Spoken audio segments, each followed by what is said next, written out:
You guys, welcome back to your Sundays at 7 10-minute workshops. I am Sharon Warshaw and I am a Scentsy leader. If you're watching this video, it's because you want to grow your business in this particular area. So I'm going to talk to you as if that is your goal. Now, the purpose of these 10-minute workshops is to give you a quick blast of information to get you moving. And by the end of each video, you should have an idea of where to move next with this topic in your business. Of course, if you want individualized coaching on anything that we talk about during the workshops, email me and we'll get a personal session scheduled. I'm here for you. So today we're going to be talking about how to grow your customer base offline. Now, this is a part 2. So if you would like to hear even more about this topic, we'll go back and look at part 1. You can find it on YouTube or in a live in our business support group. So now, one thing that I feel like I really want to stress to you so that you understand why meeting new people is important is, or meeting new people in general, the way that it works with social selling is when you meet new people, both in person and online, they naturally get to know you, and then they naturally get to know you in Scentsy because Scentsy is a part of your life. So now if you're more like, oh, well, how am I making Scentsy a part of my life? That's a whole other 10-minute workshop video that I will happily put out for you a little bit later. When I was doing this, I realized that I was like, how do we make Scentsy a part of our life? And so maybe that's something else we'll talk about another time. So let's dive into a few ways that you can get to know new people in person, and as you get to know them and they get to know you, they get to know Scentsy. So the first things first, be a joiner.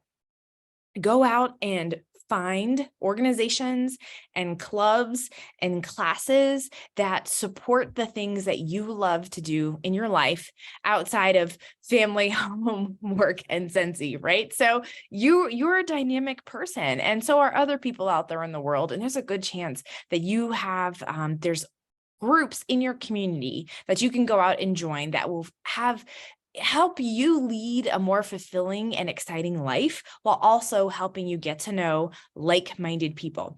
So some things that sort of pop into mind, and some of these I have actually been members of myself, book clubs.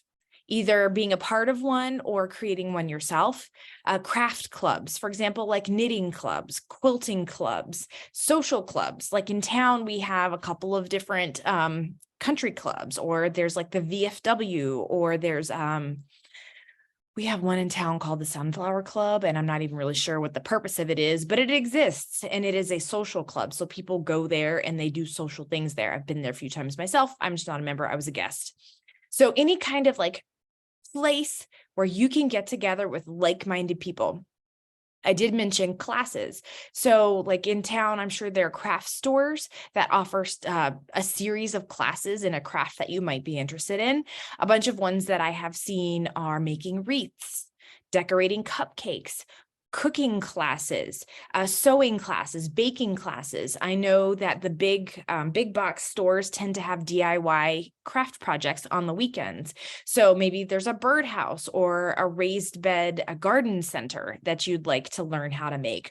All of these are things that I know that you would enjoy as a human being, but where you can also go and meet people with the same ideas and the same values, which is super exciting. A few other things I think of, mommy and me classes, MOPS classes, mothers of preschoolers, classes at the library. When my kids were young, we definitely had a lot of classes at the library because they tend to be free. And if you go to the same class in the same week over and over again, you tend to see the same people because it's a part of their regular schedule. Recreational sports leagues. I have never actually been on a organized sports team in my life, but I know people who are in like adult league soccer teams, racquetball, tennis. All of these are things that if you've done them in the past as a young adult or as a child, you can do them as an adult as long as they make you happy. A running club. I have been a part of several different running communities, even though I no longer run. These are things that I have been a part of in the past, where we get together and we go for runs or we talk about running or whatever, but it's a different way that you can create community. Word of caution when it comes to building communities and meeting new people online in this particular way is you absolutely want to make sure that it is something that you are genuinely passionate about, not something that you just sort of stumbled over and you think or you thought that, oh, this might be a nice way to meet people.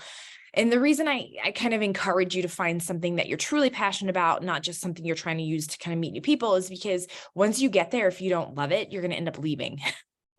Case in point, I am actually not a huge fan of bowling. I really am not. And one time I joined a bowling league I was like, oh, you know what? I'm going to meet some new people. They're looking for people. I know this one person who enjoys it. And I got there and I hated it. And I did my obligated time and I never went back. And that just makes me, a fair weather friend. And it was not awesome. Okay, so the second thing I'm going to talk about. So first was be a joiner. Second thing is volunteer. Again, somewhere that you love and something that is meaningful for you. You can be your congregation. You can be a team mom for any of the sports or, organizations, band, cheer, whatever, to be a team mom for whatever your kids are doing. Or if you have experience in those areas, they're always looking for coaches, especially volunteer coaches. One of the things I did when my kids were very little, their school didn't have an art program. So I helped run what they call art on a cart. Literally, I just pushed a cart from classroom to classroom and taught 4 or 5-year-olds art. Homeless shelters. We volunteered and made donations to different homeless shelters in our area. If you're into politics, you can always help run the polls in your local community, or you can volunteer for political campaigns. Go and register at your local political office, and they will call you up. They have always got something to do for you. And you know that you have things in common with these people and values in common with all of these people because you're all there doing the same thing at the same time for maybe not the same reasons, but you all have the same values. And lastly, simple places like the zoo. The zoo is always looking for places for people to volunteer. Hospitals are always looking for volunteers. I live real close to the Veterans Association Hospital, the VA hospital near me, and they are always looking for volunteers. So if being a joiner and being a volunteer is an amazing opportunity, both of them, to truly meet new people and spend time with people who have the same values and enjoy the same things as you. Number 3 is team up with a realtor. There are hundreds of realtors in every single community, and every single one of them gives a closing gift of some sort to their buyers and sellers. When you team up with them with a reasonably packaged, pre-made bundle that you can sell them to give to their clients, then you can make those connections and you can talk to realtors all over town, and then you can slide your card into those bundle gifts. And then you've created not just one, but 2 different customers. One's the realtor and one is the potential new customer. Okay. Lastly, and probably most importantly, we probably should have been leading with this one. Ask your 5 favorite people to host either an in-home or a basket party for you. At the end of the day, the most direct way to meet new people within your business is to invite people to your business.